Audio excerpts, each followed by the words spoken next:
E aí galera, tudo bem com vocês? Vamos aí para mais uma edição do 6x1 Responde, que é aquele quadro onde basicamente vocês fazem perguntas e eu as respondo. Então antes de mais nada eu peço para você assistir esse vídeo até o final, né? Até para que não faça perguntas repetidas e para que deixe nos comentários o seu questionamento para que eu responda numa próxima edição. Peço ainda para você deixar o like no vídeo, se inscrever no canal caso ainda não seja inscrito e lembro que este vídeo também é feito com o patrocínio do OneFootball, que é o maior aplicativo sobre futebol do planeta com mais de 20 milhões de downloads. Ele é totalmente gratuito, está disponível tanto para Android quanto para iOS e o link para você baixá-lo está aqui na descrição desse vídeo, beleza? Já vamos então para a primeira pergunta, que é do Matheus Gameplayer. Gustavo Henrique dos Santos é uma boa pro ano que vem? Matheus, obrigado pela pergunta. Cara, eu acho que o Gustavo Henrique é sim um bom zagueiro, é um jogador que está em fim de contrato, né? Então poderia ser trazido de certa forma de graça, porque não envolveria pagamento de um valor ao Santos, mas a gente tem que entender primeiramente um motivo simples. Por que o Gustavo Henrique vai sair do Santos? Porque ele quer mais grana e tem também uma questão a respeito de jogar na Europa. O jogador tem aí esse sonho, né? E parece que existe a possibilidade dele jogar na Europa.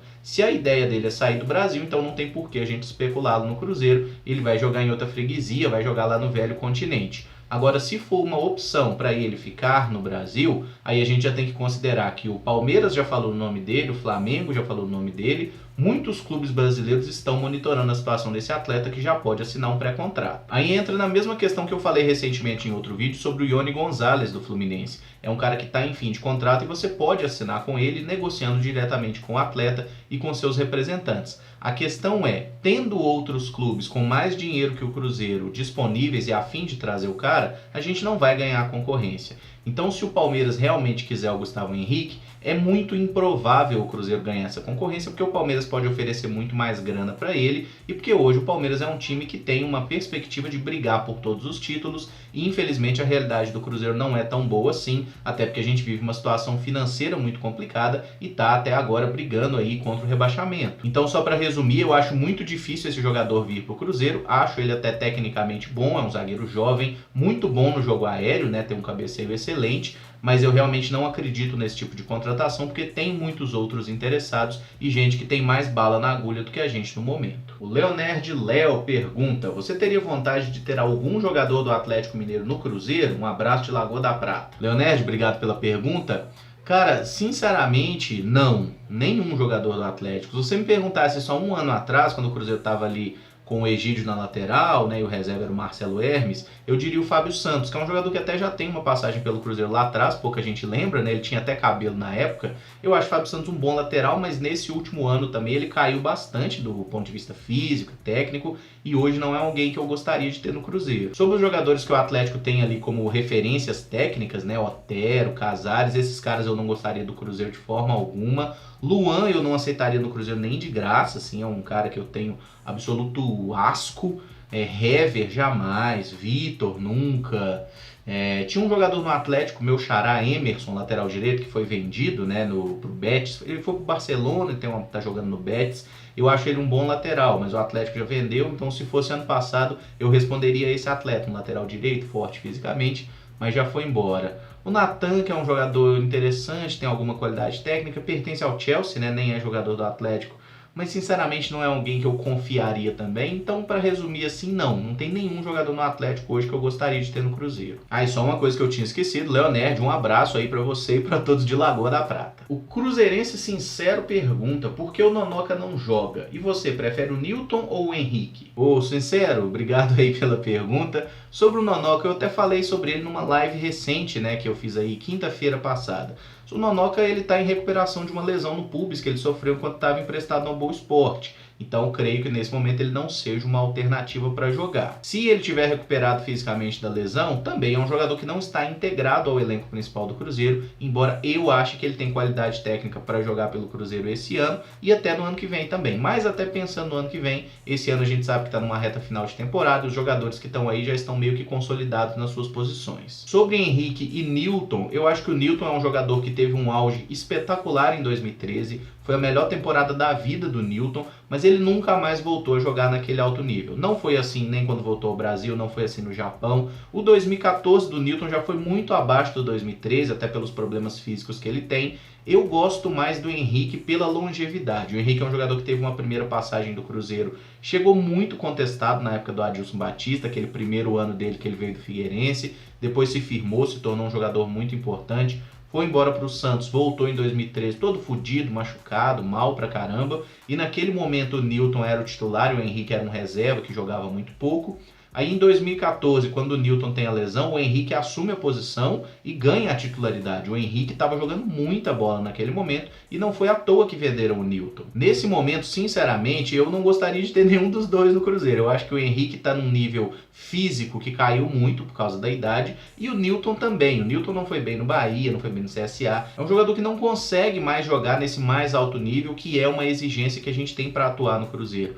Então hoje eu não queria nenhum dos dois, mas se for para escolher, eu ainda fico com o Henrique por toda a história que tem aí de praticamente 10 anos de Cruzeiro. O Tom Guimarães pergunta, mesmo o Cruzeiro não sendo rebaixado, você acha que o Perrella vai vender Dedé, Ederson e Popó? Tom, obrigado pela pergunta. Eu acho que tudo depende da proposta que pintar, né? Se é que vai ter proposta por esses jogadores, a possibilidade é muito grande deles serem vendidos sim. O Dedé tem essa questão física que acaba deixando a gente em dúvida, né? Passou por cirurgia no joelho recentemente, será que ele vai estar bem fisicamente? Para outros clubes fazerem uma grande proposta, porque é aquele negócio. O Dedé é um jogador que quando ele está bem fisicamente, ele é um cara que sobra, né? Um dos melhores zagueiros do futebol brasileiro, mas sempre tem essa interrogação. Já com relação a Ederson e Vinícius Popó, o Ederson é um menino que está se firmando agora no time, tem jogado bem, e o Vinícius Popó ainda não conseguiu marcar nem o primeiro gol no profissional, é um cara que teve poucas chances, e eu espero que a partir do ano que vem ele passe a ter uma sequência. Agora, para janeiro, eu não acho que o Cruzeiro vai vender Ederson e Popó, eu acho que o Dedé tem a possibilidade, se tiver proposta ele vai vender. Mas quando a gente lembra do histórico do Zezé Perrella, né, quem é mais jovem talvez não se lembre disso, mas era muito comum a torcida do Cruzeiro cantar até no Mineirão eu tô com medo do Perrella me vender. Porque o Perrella vende qualquer um, gente, entendeu? Assim, é foda. Ele é um cara que se viu o dinheiro, ele vende qualquer jogador, não tá nem aí, não importa se tá no meio de campeonato, se tá brigando para não cair, para ser campeão. Um bom exemplo foi a venda do Ramires, que ele fez fora da janela de transferência por um valor baixo, que ninguém entendeu até hoje como que foi feita aquela negociação pelo Ramires. Mas enfim, não vou polemizar muito sobre isso, só digo que para vender jogador tudo depende da proposta. E nesse momento, pela crise financeira que o Cruzeiro vive, eu acho que ele não vai segurar ninguém. Agora os meninos, até porque não deve ter propostas muito boas por eles, acredito que eles vão permanecer no Cruzeiro pelo menos até o meio do ano. O Jefferson Ribeiro pergunta, na sua opinião, qual jogador em nossa história deveria ter vencido algum título de relevância? Sou de 89, na minha opinião seria o Fabrício Volante. Abraço e ótimo canal. Jefferson, obrigado pela pergunta. Cara, eu fico mais ou menos com esse mesmo período que você falou aí, de jogadores que vestiram a camisa do Cruzeiro e não tiveram um título de grande relevância. O Fabrício eu acho que pode entrar nessa, o próprio Ramires, mas o nome que eu mais citaria nessa questão seria o do Montijo, cara, porque eu acho que o Montijo foi o cara que pegou um período mais cagado do Cruzeiro. Ele chegou no 2010, no momento que a gente estava se remontando, né, e a gente foi vice-campeão brasileiro, depois iniciou aquela Libertadores 2011 muito bem, parecia que o negócio ia dar bom, né? Ali a gente acabou sendo eliminado numa noite infeliz contra o Once Caldas, aí quase caímos no Brasileirão, desmancharam o time, começou a tudo dar errado, e ele com aqueles problemas com o filho, né, o filho doente lá, o Santino e não sei o que. Aí 2012 o Cruzeiro com aquele time meia boca, o Montijo teve uma queda de rendimento grande nessa última temporada também, e o dinheiro da venda dele no final de 2012 é que propicia, né, a montagem daquele time de 2013. Então eu acho que se tem um jogador que fez bastante pelo Cruzeiro e não teve ali um reconhecimento em títulos, eu acho que foi o Montijo. Concordo sobre o Fabrício, acho que faltou uma grande conquista. Para todos daquela geração ali, 2008, 2009, né, era para ter ganho aquela Libertadores, é inadmissível o que aconteceu naquela merda de dia contra os Estudiantes lá, mas enfim, isso aí ficou no passado, a gente tem que tentar esquecer esses detalhes. Confesso que fui um dos que jogou moeda no Montijo quando ele voltou ao Mineirão para jogar contra o Cruzeiro pelo Santos em 2013, mas assim, é aquele negócio, cara, são ossos do ofício. Hoje eu olho para a situação e falo, que bom que o Montijo foi embora naquele momento, que deixou dinheiro, ajudou a gente a ganhar 2 campeonatos brasileiros, mas faltou para ele uma grande conquista, né? Só ganhou o campeonato estadual. Ronaldo Barreto pergunta: por que o Mano Menezes odiava o Ábila, mas amava o Fred? Qual é a diferença? Ronaldo, obrigado pela pergunta. Bom, eu não acho que o Mano Menezes amava o Fred, não. Eu acho que o Mano tolerava o Fred e tinha ele como um jogador que poderia produzir bem, mas o Mano nunca foi um técnico de amar o Fred, até teve problemas com ele na época de seleção brasileira, né? Depois se resolveram, a coisa caminhou bem, mas eu nunca vi o Mano Menezes como um técnico que gosta muito de centroavante. Ele gosta de um futebol direto, de um futebol defensivo, de saída rápida, de contra-ataque.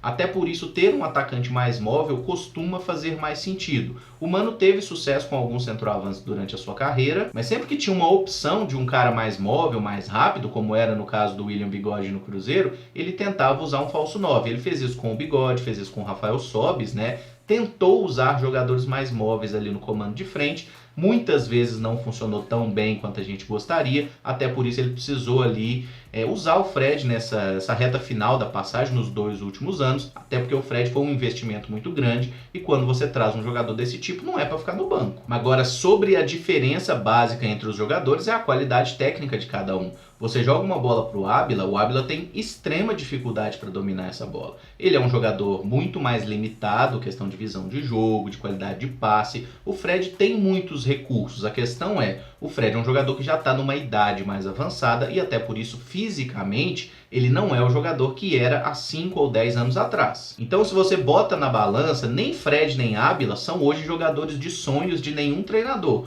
O Ábila porque nunca teve grande refinamento técnico e nunca vai ter, porque já é um jogador também que está caminhando para a reta final de carreira. Os dois finalizam bem, a diferença técnica na finalização é que o Fred é mais alto e é bem melhor de cabeça, o Ábila não faz gol de cabeça, é a coisa mais rara do mundo. Ambos sabem chutar com os 2 pés, o Ábila é um pouco mais rápido, até porque o Fred tá velho, né? Então o Ábila consegue ter um pouquinho mais de mobilidade, mas não é grandes coisas também. E no final das contas, o Mano nunca foi adepto de nenhum centroavante, né? Ele usava o Fred justamente porque um cara de 1 milhão por mês não foi trazido ao clube para ficar no banco. E quando teve o Barcos disponível ali na lesão do Fred, o Mano usou o Barcos, ele usou o Raniel, ele usou o Sassá, ele usou todos os atacantes disponíveis para ver se funcionava alguém. Mas quando a gente fecha a conta e passa a régua, quem é que meteu mais gol? Ainda foi o Fred, sabe? E ainda dá assistência, é um jogador que tem uma boa qualidade de pivô e tudo mais. Então sim, o custo-benefício do Fred não vale a pena, é um jogador que para 2020 eu não manteria no Cruzeiro, mas acho que entre as opções que a gente usou nos últimos anos, o Fred ainda está entregando gol. E por fim, o Gamerzone pergunta: por que essa obrigatoriedade de um time vencer algo no ano do centenário? E ele completa: com o nosso centenário chegando, não quero o Cruzeiro na Série B do centenário, mas não obrigo o Cruzeiro a vencer nada. Só peço um time estruturado e competitivo mesmo que não ganhe título. O YT Gamerzone, muito obrigado aí pela pergunta. Cara, não existe nenhuma obrigatoriedade de se vencer um título no centenário. É apenas o sentimento que todo clube, que todo torcedor tem de celebrar uma marca expressiva de 100 anos de vida com uma grande conquista. É aquela questão da cereja no bolo, né? De você marcar um ano especial na sua história com um grande título. Não é obrigatoriedade, mas é uma vontade que todo mundo tem. É lógico, né? No ano que você faz 98, 99, 101, você também quer ser campeão. Mas no ano do centenário tem aquela coisa especial de marcar a data mesmo com uma grande conquista. Eu acho que a gente não tem condição de exigir nada do Cruzeiro, simplesmente porque o clube fez tanta loucura financeira e cometeu tantos erros nos últimos anos que não vai dar para o Cruzeiro ter um puta time no centenário, não vai dar. Para você montar um time de grande investimento, era para ter feito alguns anos ali pisando no freio, economizando, apostando na base, para você conseguir chegar numa situação de nos 100 anos do clube você ter ali um esquadrão. Infelizmente não é o caso. Provavelmente nós teremos um time aí mais barato, apostando em jovens, sem um treinador de grande nome, e eu acho que o momento pede isso. Eu não acho que o Cruzeiro deva entrar na loucura de é centenário, então vamos gastar mais uma vez aquilo que a gente não tem. Quando a gente olha para alguns times, né, o Flamengo, por exemplo, em 95, no ano do centenário, fez um monte de loucura, trouxe lá o melhor ataque do mundo, né, sabe, o Romário Edmundo, fracassou de forma retumbante. O nosso rival no ano que fez 100 anos tomou 5-0 pra gente. Então eu acho que se o Cruzeiro fizer uma campanha decente, né? Claro que a gente quer ser campeão sempre e é possível, especialmente quando a gente pensa em copas, né? Em torneios eliminatórios, porque esses às vezes você não tem o melhor time e mesmo assim consegue vencer. A gente sempre vai querer e a gente sempre vai apoiar o time para ser campeão, mas a gente não pode exigir isso, e nesse aspecto eu concordo com você. Não é só por fazer 100 anos que você tem a obrigação de ser campeão. Você quer, mas se não der para ser campeão também, paciência, só não toma sacode do rival, eu acho que já tá legal. Bom, galera, esse vídeo fica por aqui. Se gostou, deixa o like, se inscreve no canal caso ainda não seja inscrito e usa os comentários para deixar as suas opiniões e a sua pergunta para que eu responda no próximo vídeo. Muito obrigado por acompanhar, um abraço e até o próximo. Valeu!